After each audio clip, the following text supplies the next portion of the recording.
Before I begin to read the gospel, I want to mention Jesus died somewhere around the year 33. John's gospel is dated closer to 90 AD. By the time they began to read the Gospel of John, the temple had been destroyed for 20 years.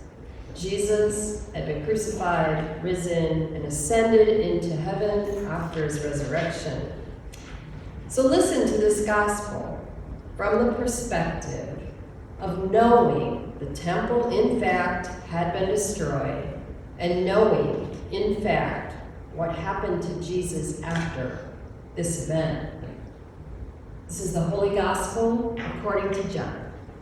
Glory to you, O Lord. The Passover of the Jews was near, and Jesus went up to Jerusalem.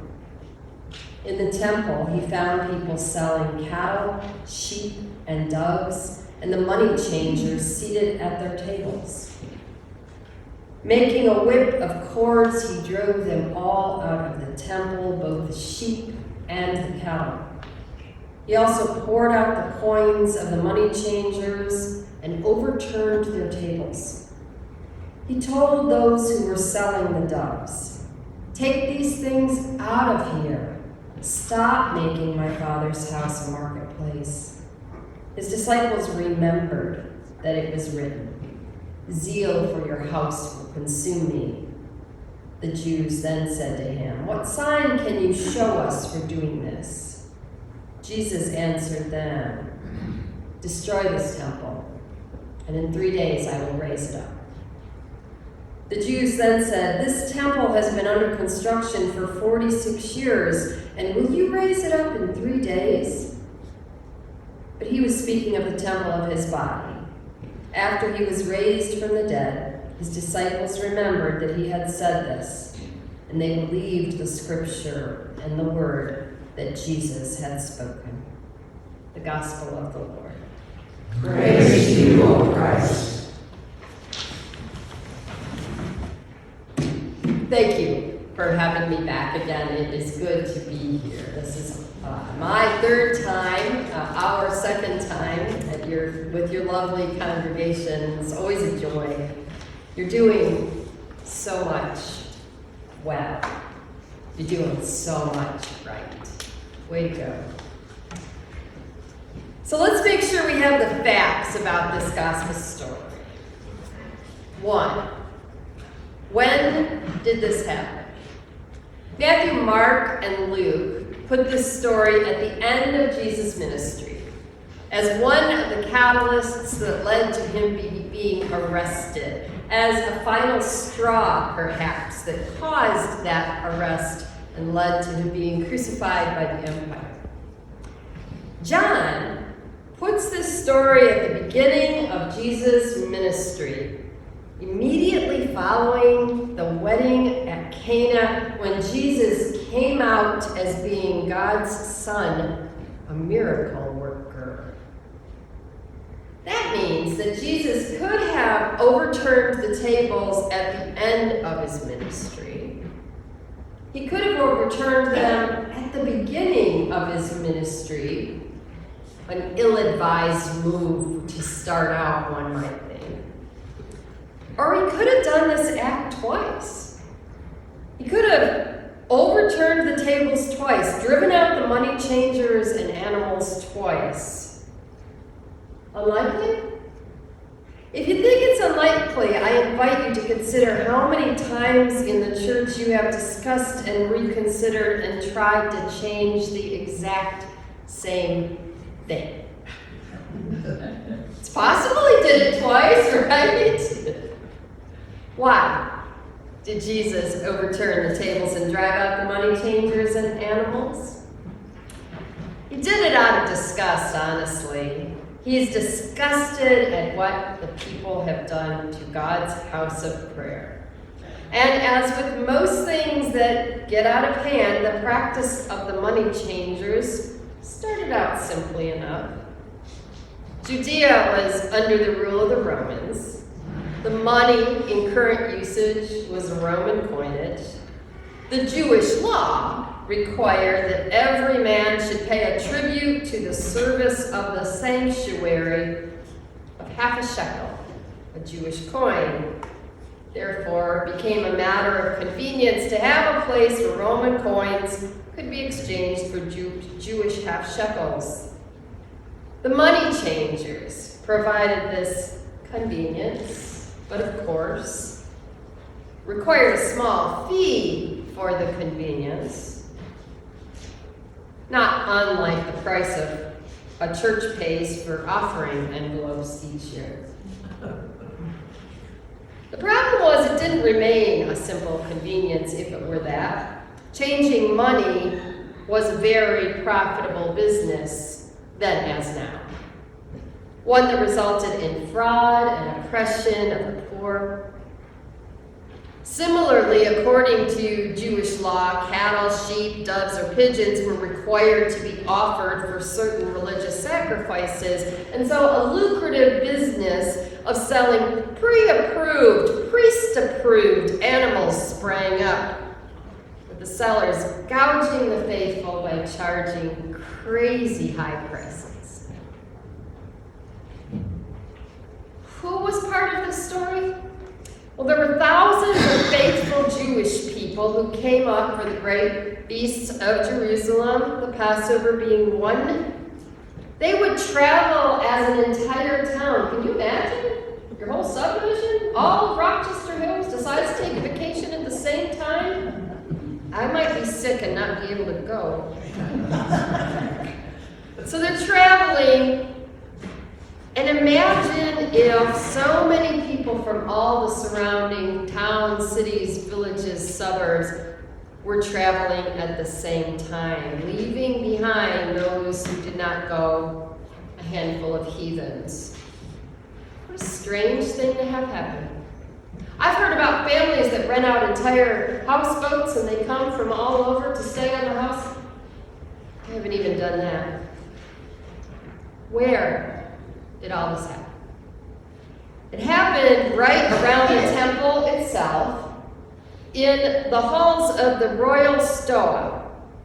According to Josephus, Herod the Great had surrounded the temple and its courts with a huge stoa, a porch, consisted of multiple rows of marble columns that supported a roof. The stoa on the south side of the temple complex was the largest, most ornate, so imagine now a porch with stuff hanging off it, right? Consisting of 4 rows of columns, and it covered an area roughly the size of 2 football fields end to end. So the bustling temple marketplace was located under the cover of this huge structure in front of the main entrance to the entire temple complex, right? So imagine right in front of your front doors, before people could get in to go to worship, they had to go through a Walmart, right? That's kind of what we're talking about here. And it was packed.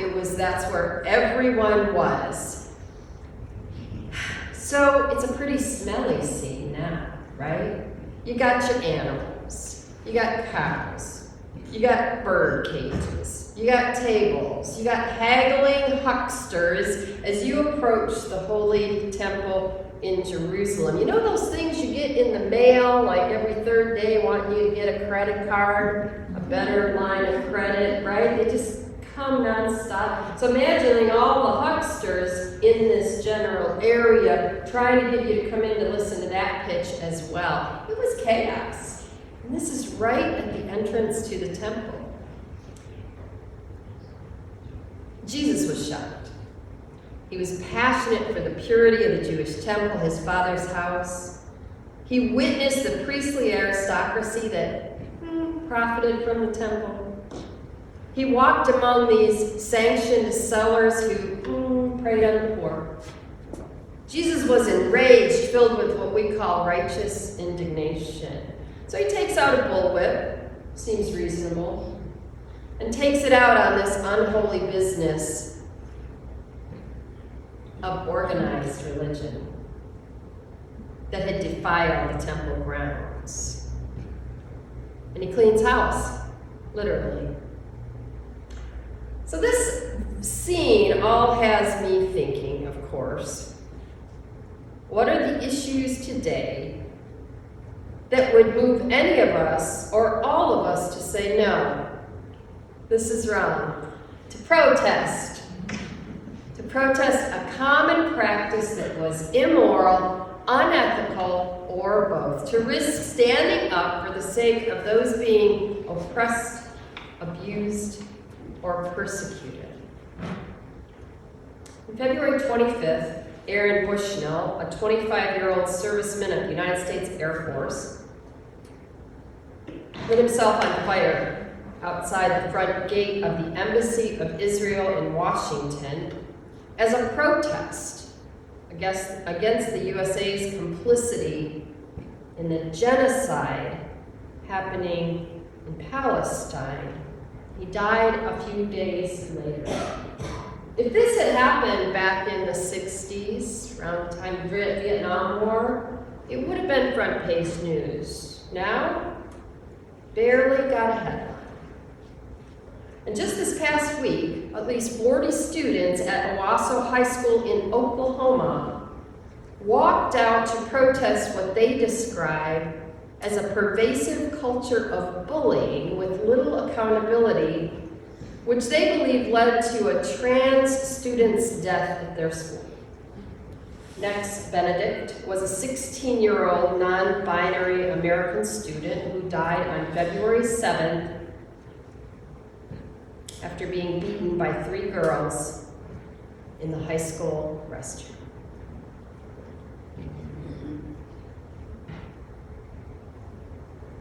Oklahoma Senator Tom Woods was asked in an interview why they are dragging their feet on passing legislation that would protect the rights of LGBTQ people, and why they were working so hard to enact legislation that would restrict the rights of the same people.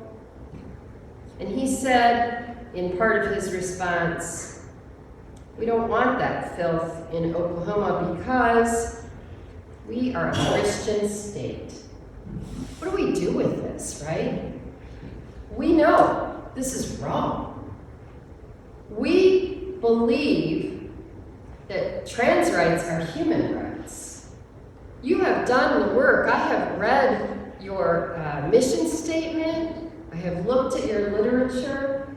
And I know that you're ahead of the curve, generally speaking, in Christian mainstream denominations, in the way you welcome and embrace and partner and ally with LGBTQ people. I know this.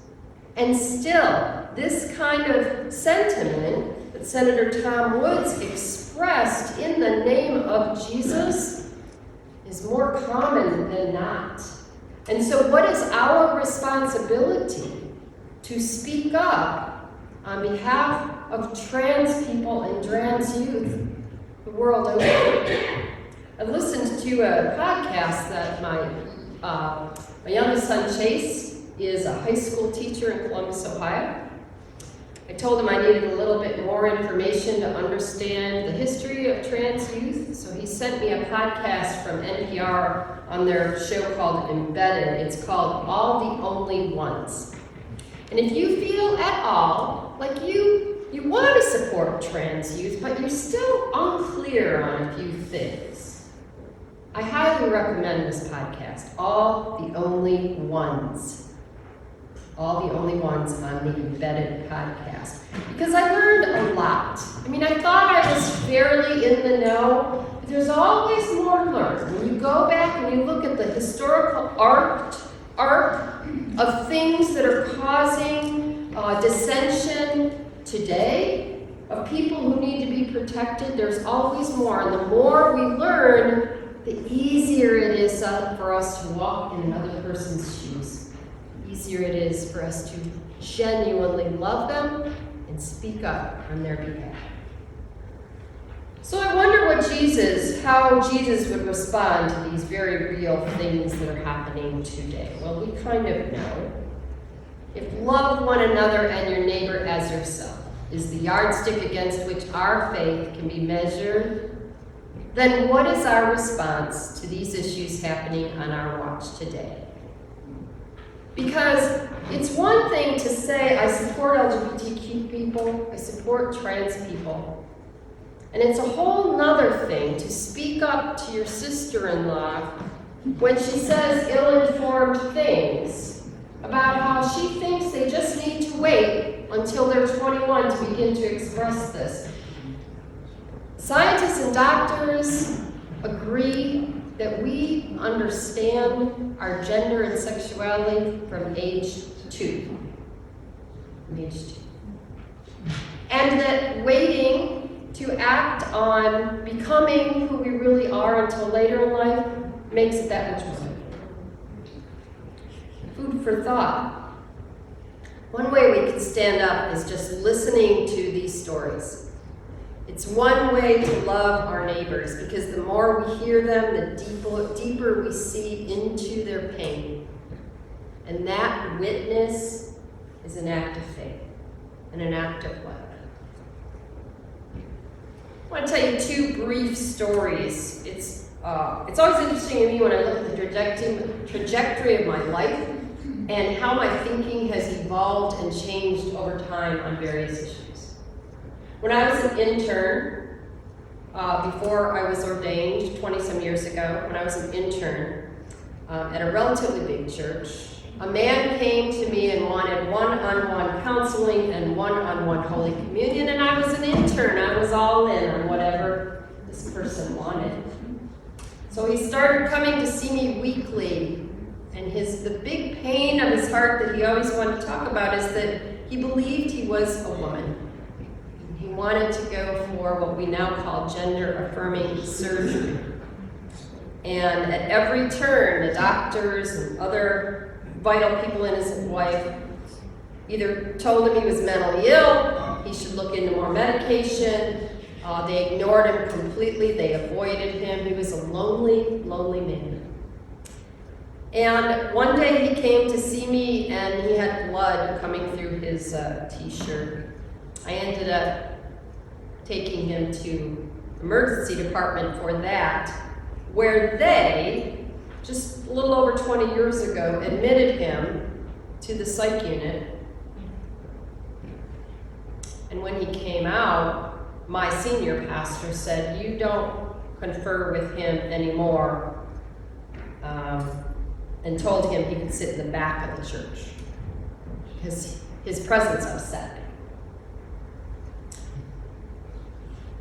About 20 years later, I was talking to my son Chase, the high school teacher, about trans people. And I said, I want so much to understand it, but I don't completely understand it. And I have, I'm just wrestling with it in my head. And he said, you don't have to understand it. You just have to love it. And I think sometimes this is what we each do, right? We think, if only I understood the Israel, Palestine, Gaza, Hamas, historical, who's on whose side, is that the right side to be on? If only we understood why would a girl want to be a boy and want to go through the pain of surgeries and take hormones and play on the other team. Sometimes we get so caught up in the mind part of wanting to understand that we forget the point is you don't have to understand. You just have to love them. And I suggest that Jesus would say it isn't a passive love. It isn't just saying, I love all LGBTQ people, and that's it. It means talking to your niece, who you know wants to be your nephew, and inviting them to talk about who they are and how they feel. It means not being afraid to have conversations when the woman at Kohl's is technically a young man who is experimenting with makeup and wearing makeup now to not be afraid to engage. It means speaking up. It means protesting the norm that we can accept these things sometimes, some of us, but we're sure not going to talk. That's the protest that is needed today, that we speak up, because that is the beginning of justice-oriented change. Jesus flipped the tables over in the temple to protest a situation that had grown to be unholy, manipulative, and predatory. I read this yesterday. I wanted to share it with you today. Somebody wrote online, my friend, who is living in the middle of a genocide, sent me a video of the bombs in the sky above him. I replied, I feel like nothing I could possibly say matters. He replied, everything you say matters. Everything you say matters. Beloveds, please, use your voice. Speak up and speak to those who need you to do so. Everything you say matters.